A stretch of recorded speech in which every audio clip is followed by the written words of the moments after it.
Hello and hello everybody. Welcome back for another episode. If not when.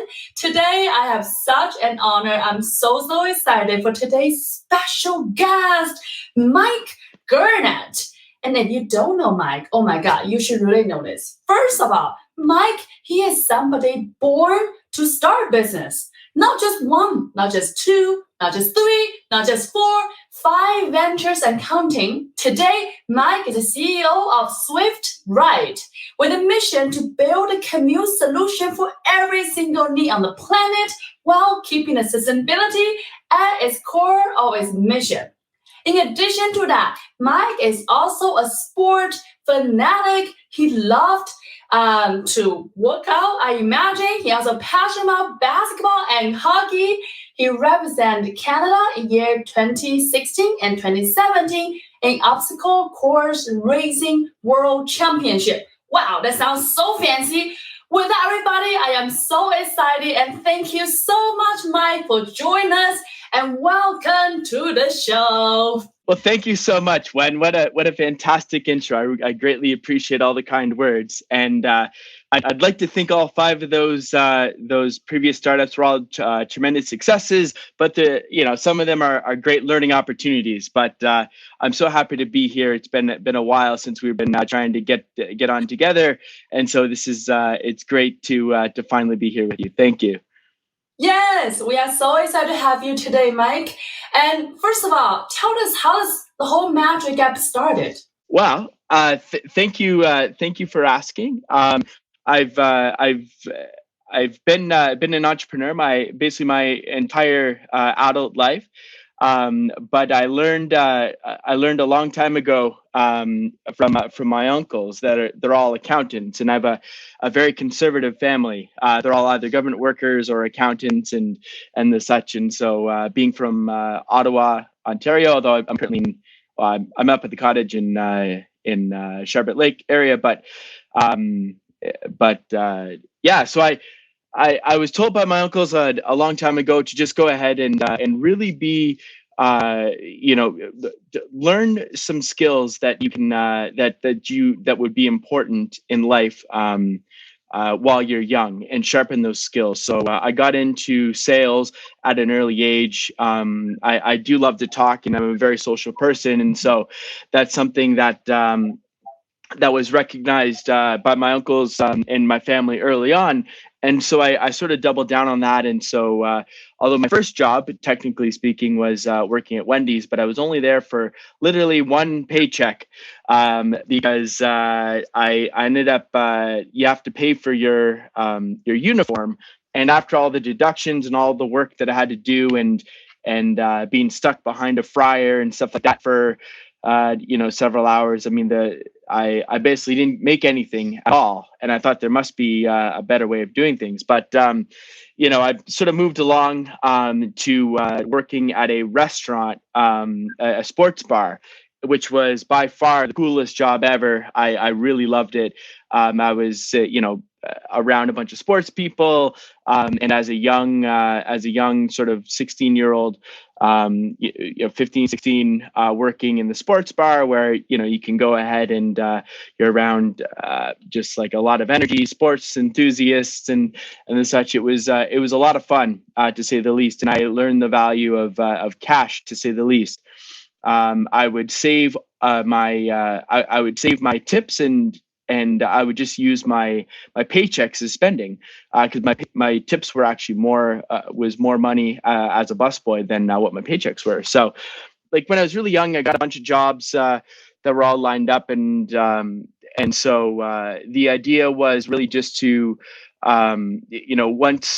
once I got into working with local heroes, I really got an understanding of just like I thought it'd be so cool to just make money doing things that I would pay to do anyway. So that was something that was very interesting to me, to say the least. And so when I was going through school in university, I went to the University of Ottawa, a high school friend of mine reached out to me and said, "Hey, you want to start a little travel company?" And I was already kind of wanting to do some things anyway. But yeah, we started a travel company called Euphoria Entertainment, and we figured we would just party for the summer without having to worry about spending any money at all, really. We got to do some really cool things.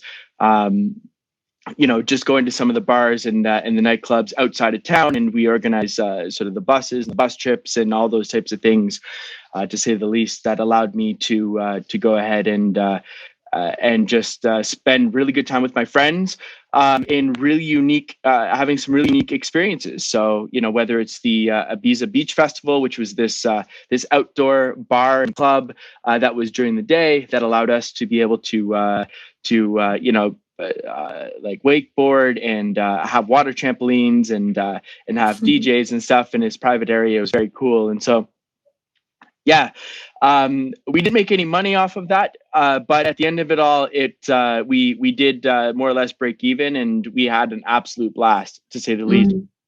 But the important thing about that was it really gave me the confidence to be able to get more involved in other areas, and to really take bigger and bolder things, because I was so concerned and worried about, me signing some contracts that were for essentially for us to go ahead and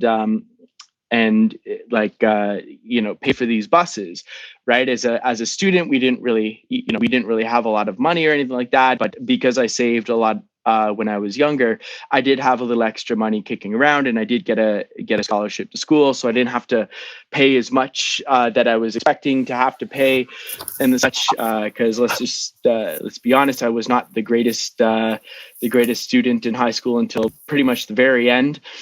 But anyway, it ended up just working out really well, and so that gave me the confidence to really start to do things. And so I noticed that, at the end of the summer, that a lot of my friends, they weren't really playing hockey anymore. They just, other than the university intramurals, which was okay hockey, but I found it was really dirty, and I just wasn't really playing with my friends. I thought I'd start my own hockey league. So we called that rec hockey, and I just pulled together just through Facebook, and just reached out to all these different hockey players, and we were able to form a whole bunch of teams, and I just negotiated some deals with the city and used their new online platform that they had to be able to book up the ice times. And there are ways to be able to sort of game the system a little bit, to be able to maximize the profit load, to be able to keep the price insanely low, because I was basically charging what was it, $100 or $125 a player, when normally hockey costs around $400 or $500. And we were offering up to pay for the jerseys and all those things. We had sponsors, and it was just being able to negotiate some of the deals on the things that really allowed us to perform well on that end. So I was really excited and really happy about how that went, and we ended up we had like over 1,000 people that ended up going through the league, and we had partnerships with the Ottawa Senators where they hooked us up with the jerseys and the such. So it was awesome. It was a lot of fun. But those early sort of, we didn't really make any or a lot of money off of that, but it really is built up the confidence to go ahead and do that, because coming from a conservative family where nobody was really an entrepreneur and everybody was sort of pushing for me to, work in the government and the such, it was one of those things where I was just like, oh, it's not something that, I just didn't want to do it. To be honest, I just thought, why not? Why can I not get paid to have fun and do things that I really care about? And so, yeah, that helped through school, to say the least. But that's incredible. Going along, what one of the things was sort of one of the turning points was I went down. I thought maybe I wanted to go and do my MBA, and so I started to go and look in schools down in the States. And one of the things that I went down to Cornell University because I had a friend that went there, and I wanted to check out the campus, and they had a pretty good program. But when I was down there, what they ended up doing was just the admissions officer said it was really nice and great in terms of all the things that you're doing with your working with your buses and stuff like that. But like, how do you take it to that next level? And so I never really thought about scaling things upwards and growing to be bigger and anything like that. And I mean, I didn't have the heart to tell him that I was done with the let's call it the party bus business. But it really sort of laid a bit of a little bit of an idea about scaling upwards, and it ended up actually being a class that I took a little bit later on that following year, Wow. where Dr. Barbara Orser, at the University of Ottawa at the Telfer School of Management, she said, it's great with your hockey league, but technology is where you should be, because technology scales, and it scales a lot better than what you do with this regular, the regular sort of the hockey league or with these party buses. And so when I'm getting the advice from two different people suggesting that, I didn't know anything about tech whatsoever. I did love marketing and I did love sales, and still do. But I thought, well, I'm gonna get involved in tech. So I didn't know anything about technology at all. I didn't know about hiring technology people. I didn't know how to assess any of that. But I figured, I don't know where the idea came from, but looking back, I just like, it was, if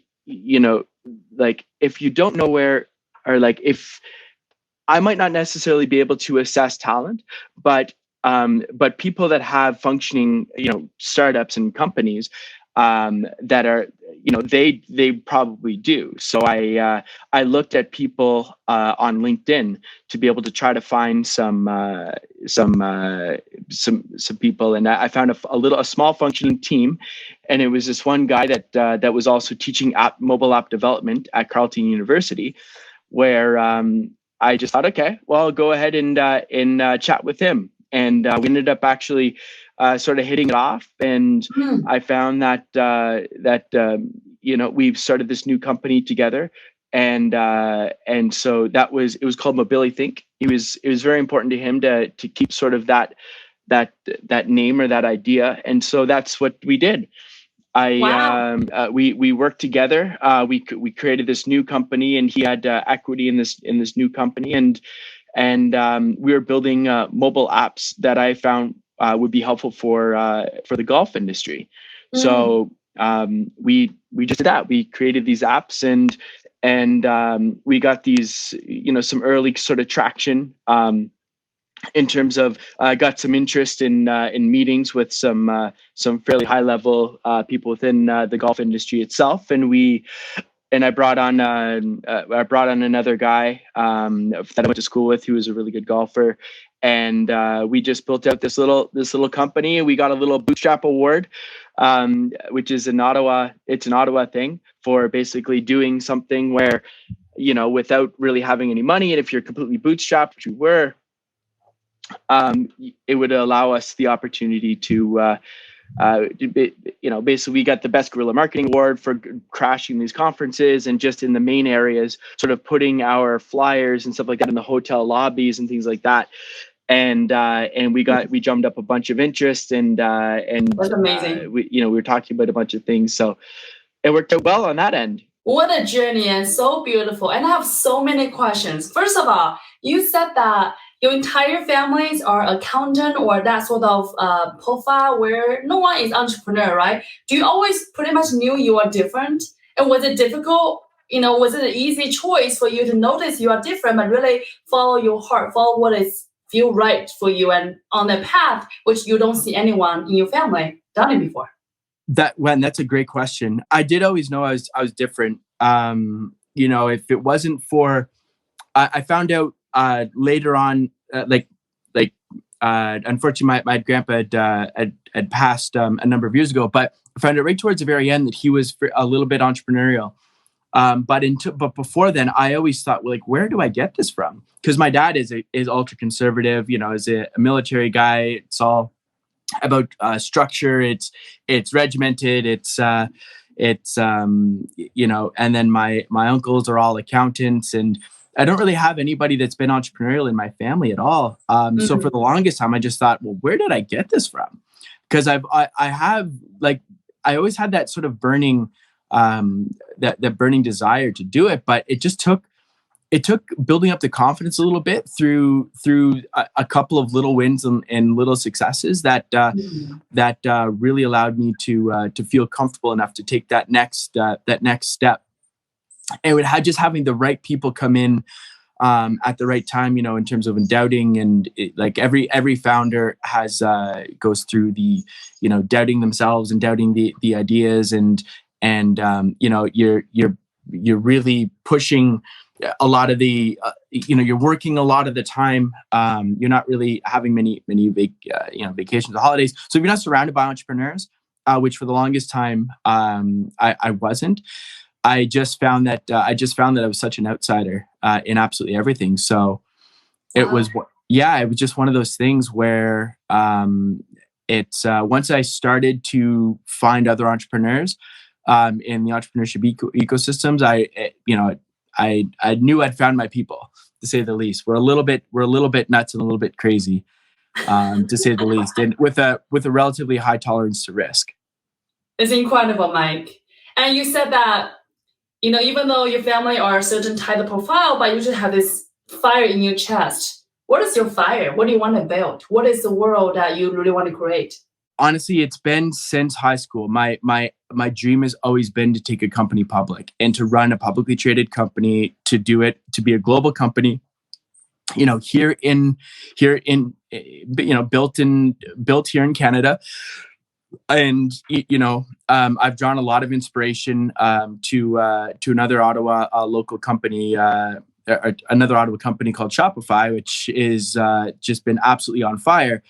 It really proved that you could do and build a global leader in from your hometown, whether it's I currently live in Toronto, but whether it's Toronto or Ottawa. But in Canada itself, and build a global leader, and so it's interesting that it just sort of occurred to me that Ottawa did used to be sort of the tech hub of the North for the longest time.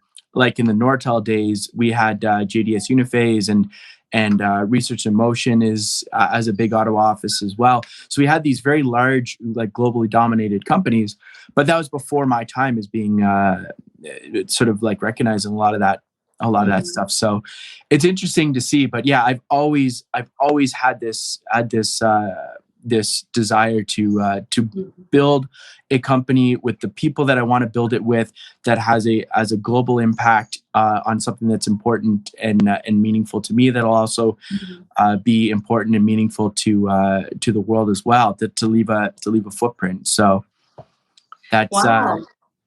But the competitive drive comes from sports, my love from sports, whether it's basketball or hockey.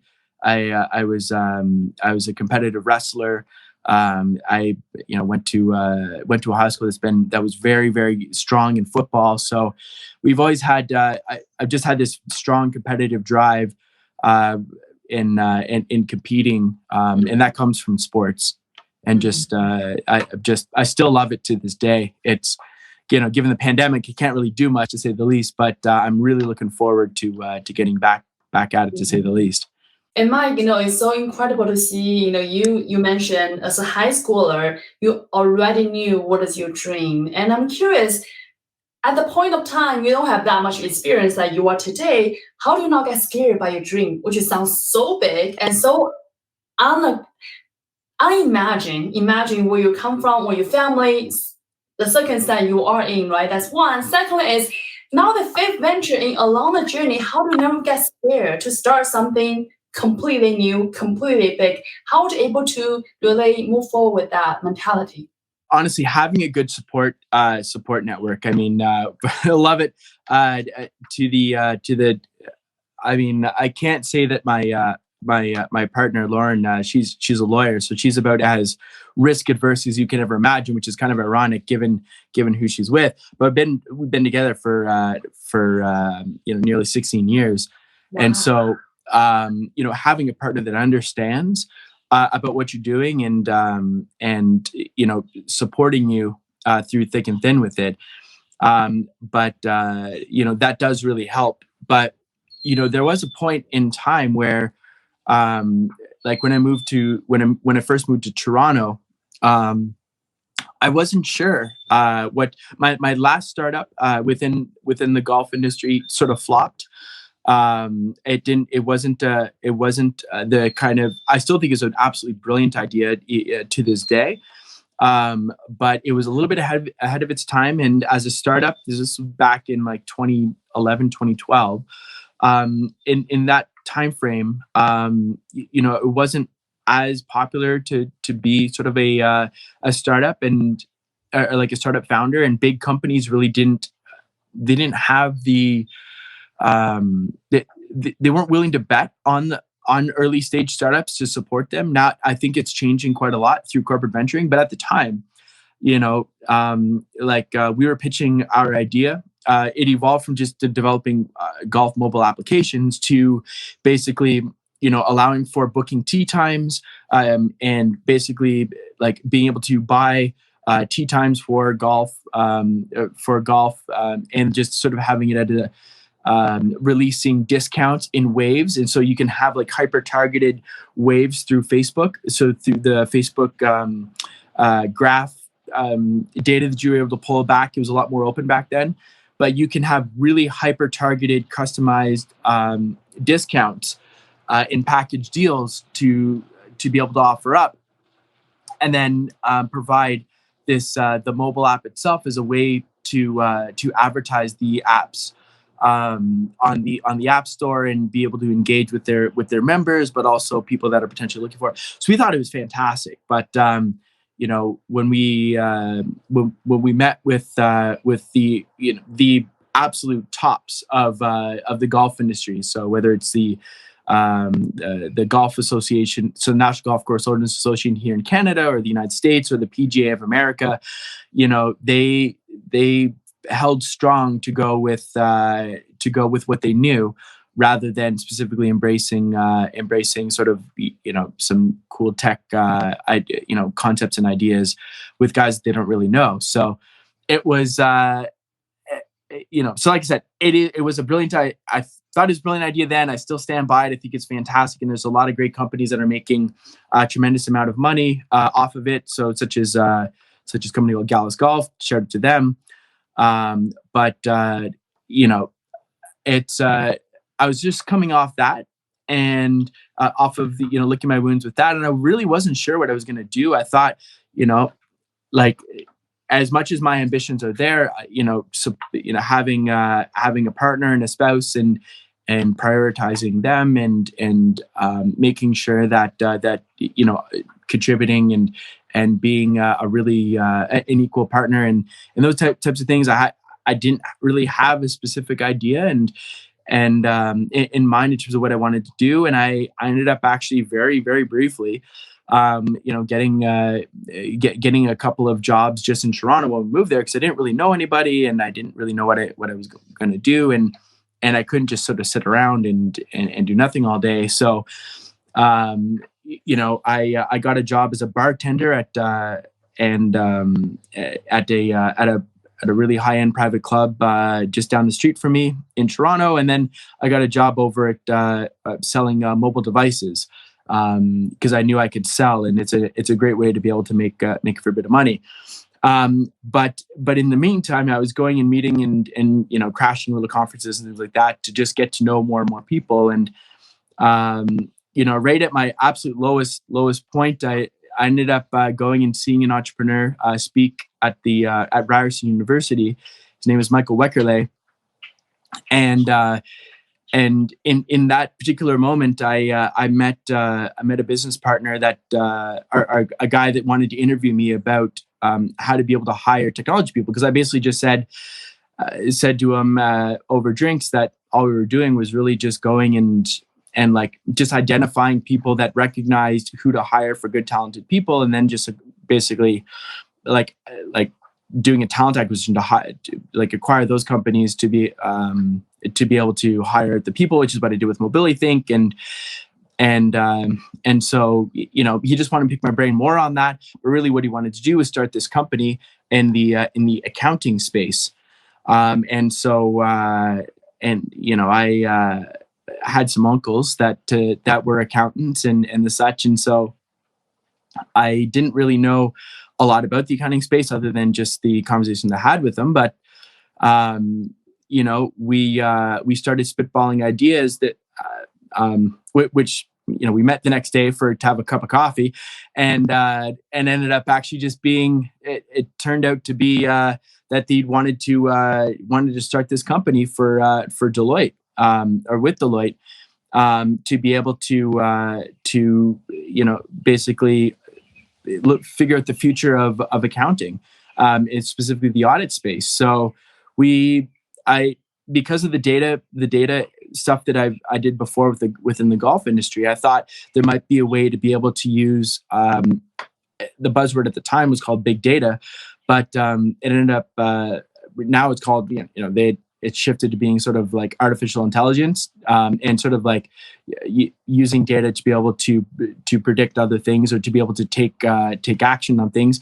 But I figured there must be a way to be able to use all of the accounting data, because that basically, if you do an audit or do accounting stuff, you're basically you can create actions off of that. So I brought my old team. I recruited my old team from Rebate Golf to come and join up with us, and we started the company. It was called Bay Street Labs, and the vision, the idea was to automate the financial audit process. And so we secured a bunch of funding from Deloitte to be able to help us out with that and get it off the ground. And then we achieved a fair bit, to say the least, a lot more than they expected us to. And we ended up securing.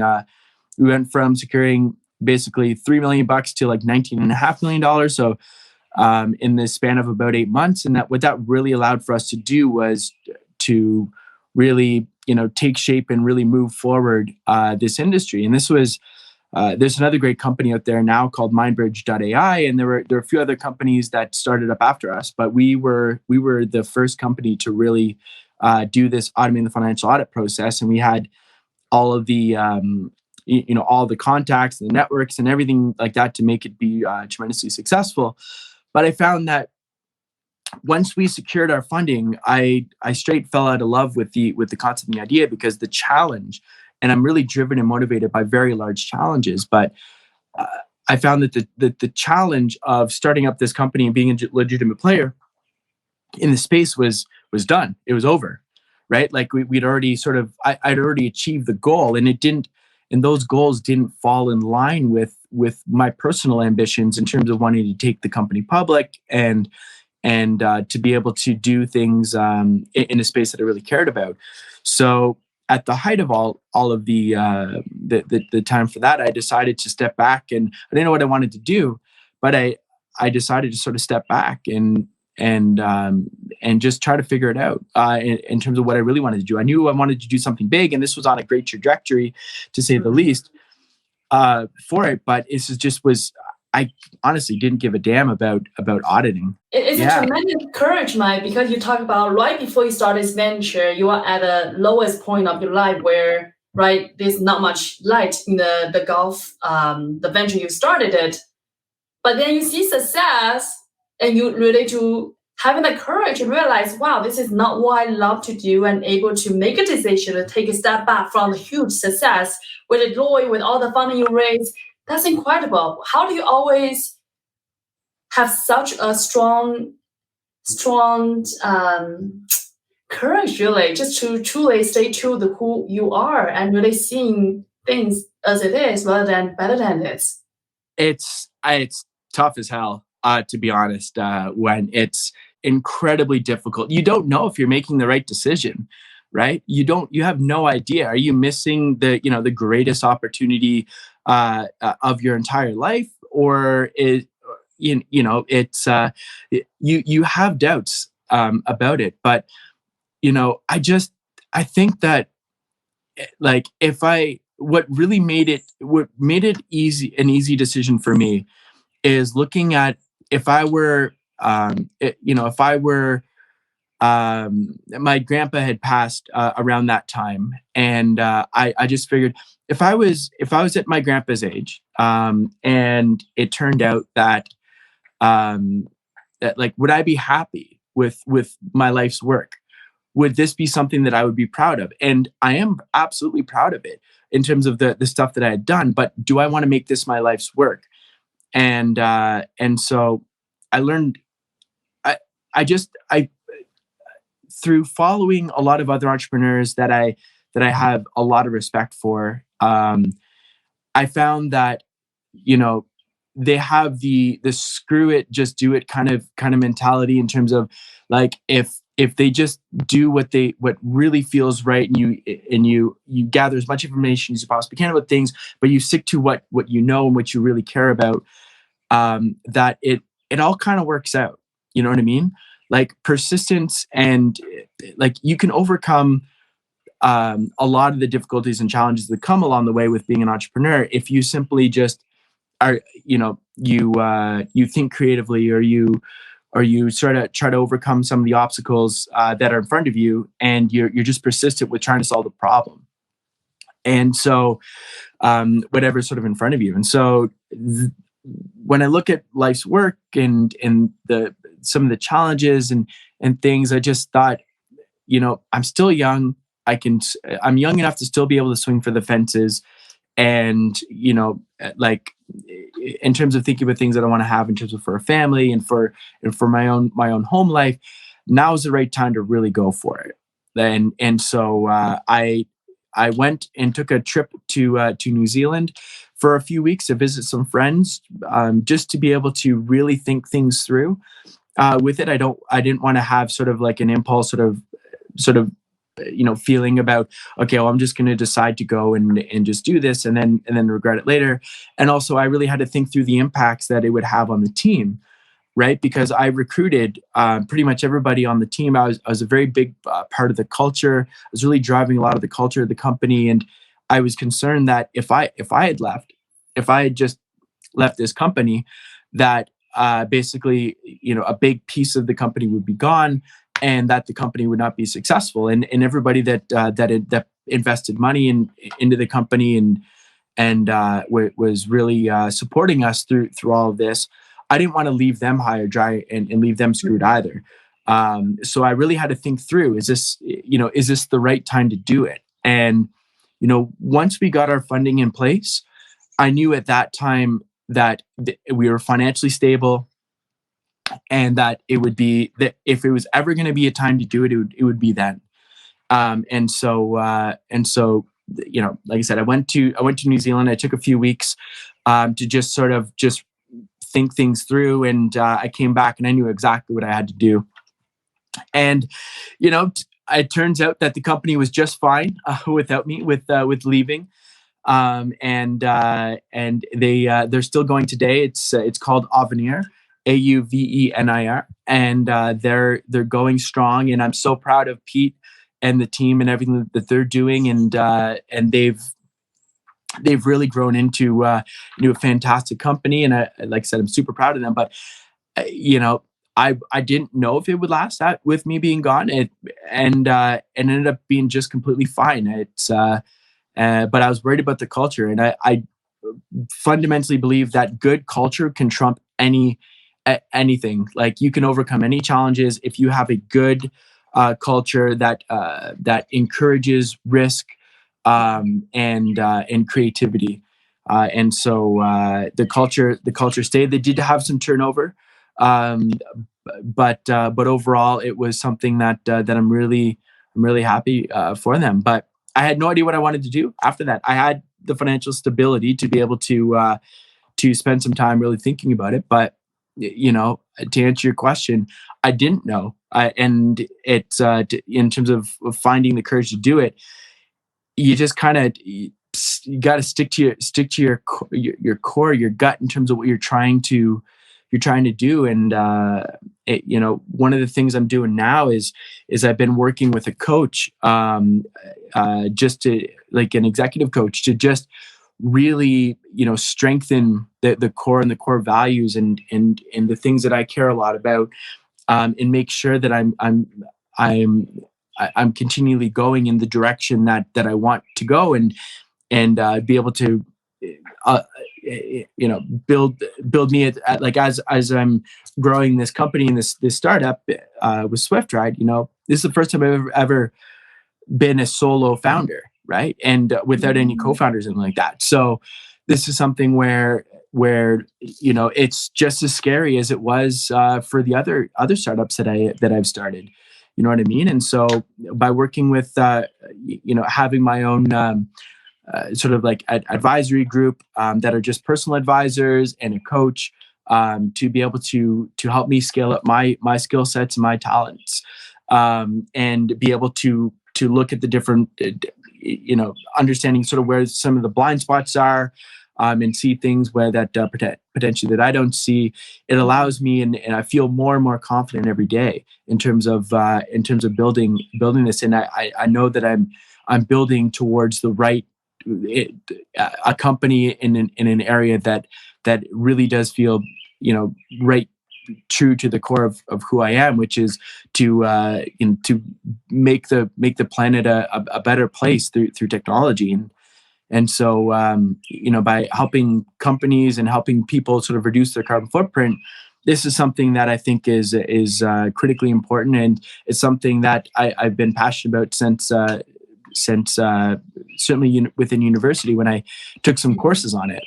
I really fell in love with it then. So it feels amazing. It's still scary. Don't get me wrong. It's still scary, but surrounding yourselves with the right people helps you overcome the doubt, some of the self doubt that you would have. And for people that have gone through those journeys before, it really does help you, to say the least, to overcome those. So tell us a little bit about SwiftRide. I started the company back in July of 2019, where I'd acquired another some intellectual property from another company, which was a mobile app, and it was really like a talent acquisition, but it was also one that provided us some IP right out of the gate, and I was able to negotiate a pretty strong deal on it. And so what allowed that, basically, it's a multi-sided platform that allows for corporations themselves to be able to basically have their employees get paid to drive to work and carpool together to work. So we looked at the sustainability challenges and issues, and like I noticed that I knew that there was going to be a massive shift in terms of with the politics that were going on within the United States, that there's going to be a massive shift towards sustainability and sort of like reducing sort of CO2 emissions and just a lot of things with that, with the shift of the presidents. And so we got in early in terms of within the space itself, and we've been sort of building up. We sort of bet that corporations themselves are going to come under increasing pressure to reduce their carbon footprints. And so when we built out, when we conceived the original idea, it was really with that in mind, that like, how do we tackle sort of where some of the largest carbon emitters of CO2 emissions are, which is commuter travel, and what are they doing? And really what they're doing is they're driving to work. And so we thought, okay, how do we integrate within a corporation, which is where we think that's where the largest contributors of CO2 emissions are going to be anyway, with it. So how do we bring these two together with it? And so a simple carpooling matching program that is offered up by the corporation itself, that be able to match riders and drivers, people that commute to work and stuff like that, together in a very cost-effective way.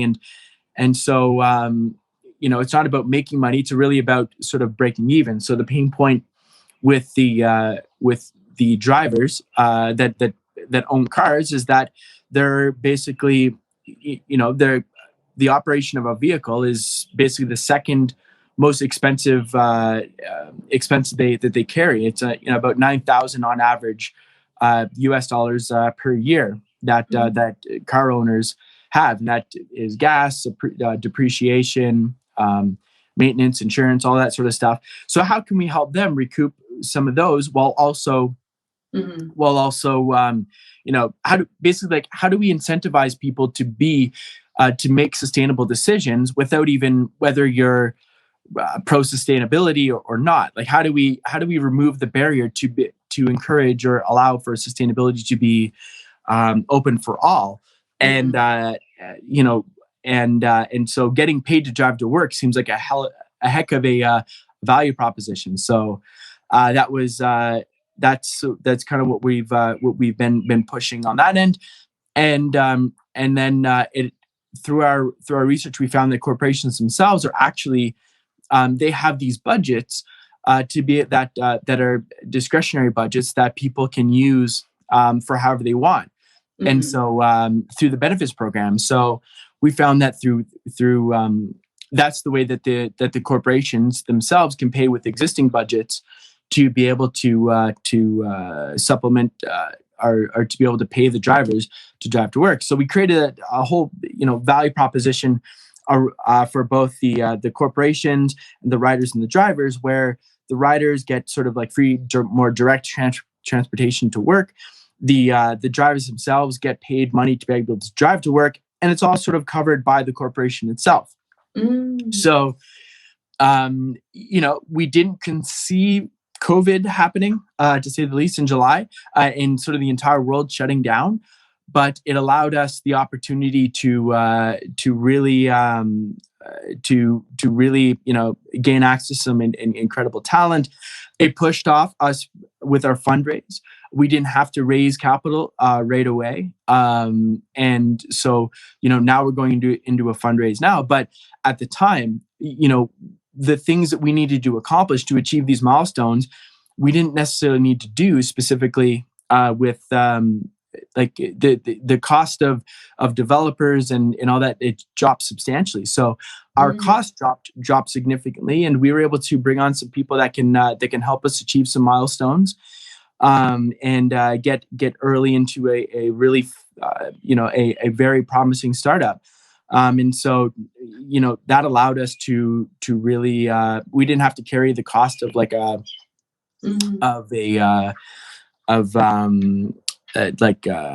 office space. So, we had an office last summer, but it was, we didn't need to worry about that, afterwards.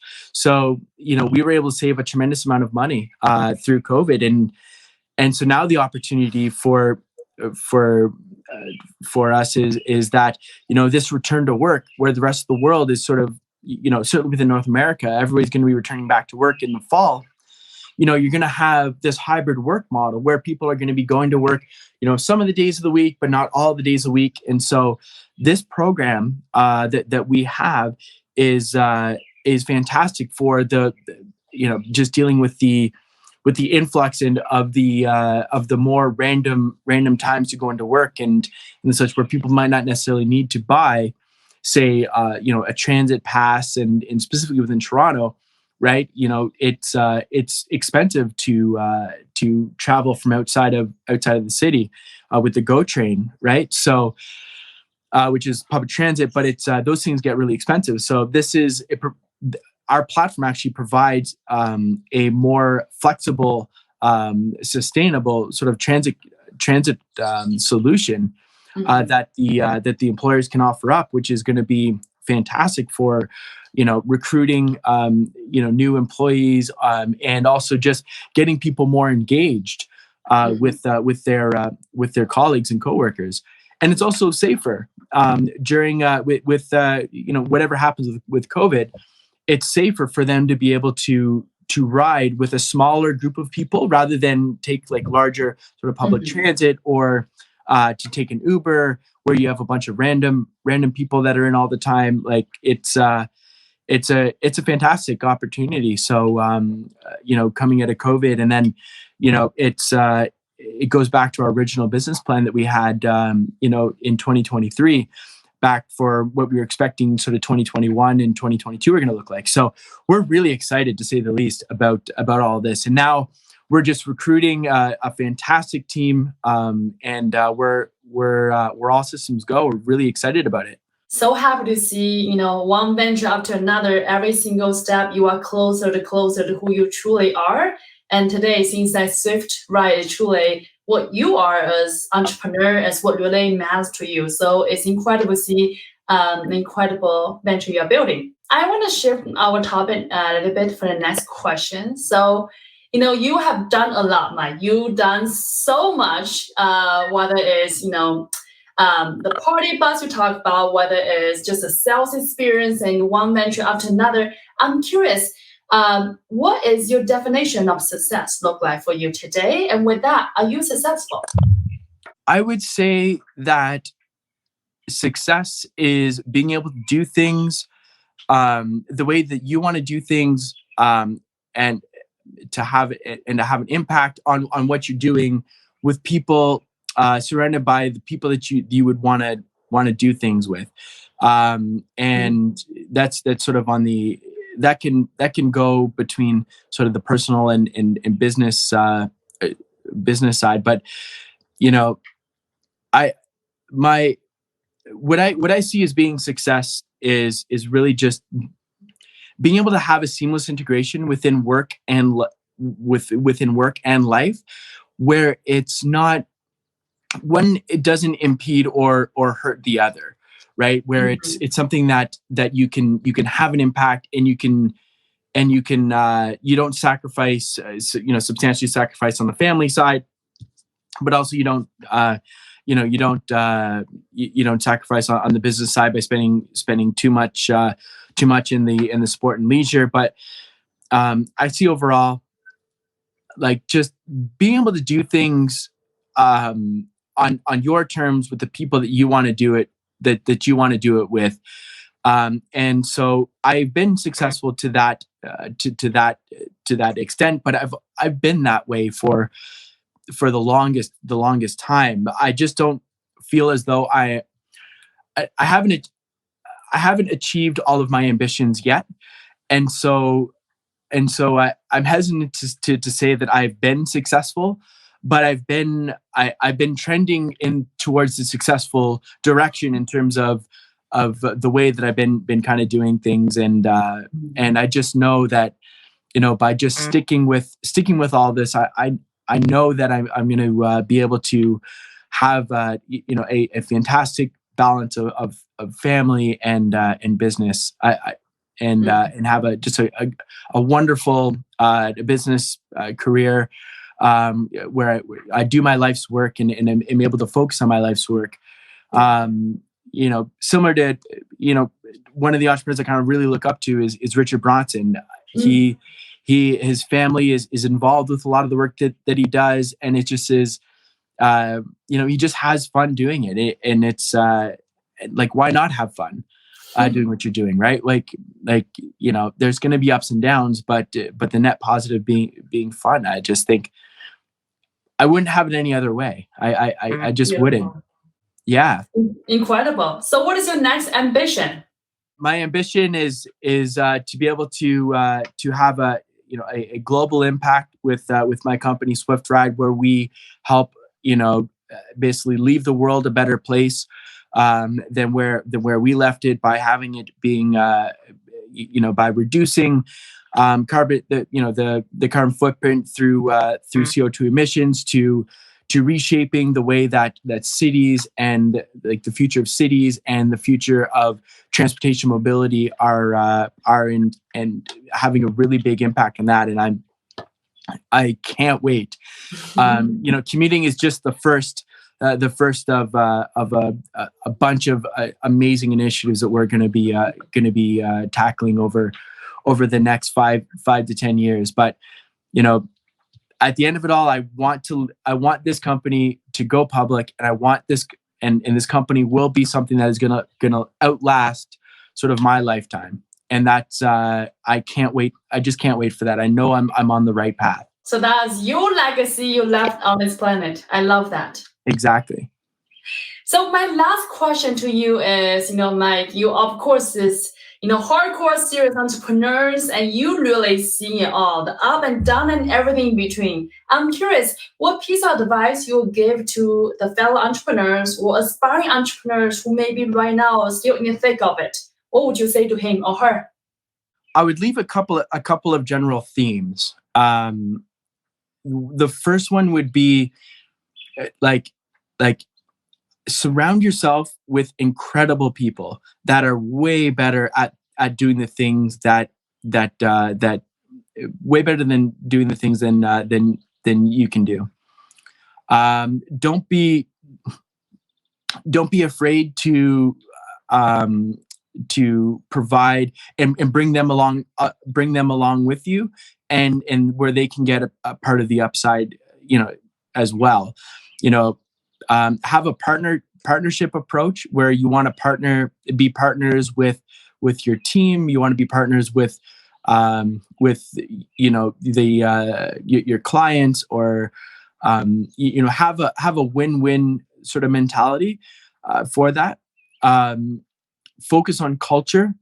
Culture is incredibly important, and if you have a great culture that where people feel very comfortable and confident to share new ideas, and that they don't get sort of drowned out in meetings or conversations, then you'll really be able to overcome any obstacles. I think culture is the absolute most important piece of anything. You'll get the most innovative ideas if people are comfortable with each other, to be able to do it. Another really important theme is don't double down on what you're good at, but continually try to improve your crafts for whatever it is that you're really good at. As a founder and as a CEO, you're going to have to understand a little bit about every area of the business. So there is no personal learning development plan for entrepreneurs. You have to continually upgrade your skills. So, take online courses, whether it's through YouTube or through Udemy or Coursera or any one of those, but constantly take courses to upgrade your skill sets that you're really good at, but also to keep on top of other things, and find the right partners to that complement you, to say the least, within your team itself, because you can't be everything. That you just can't be absolutely everything. And so, if you do those, it'll really help to overcome a lot of the difficult times that founders do have. If you try to stay even keel, so don't, it's a roller coaster ride, so you're going up and down all the time. But if you try to stay sort of like emotionally even on it, celebrate the successes, but don't celebrate too high, and don't get too low on the difficulties and the challenges, because there are going to be so many things that you can't even imagine or foresee happening, that it just happens, and you got to overcome it, and you just have to look for the opportunities in those challenges. COVID is the perfect example of that. So, with all of those taken into consideration, it's going to be a tough ride. But it's a hell of a journey, to say the least, and it's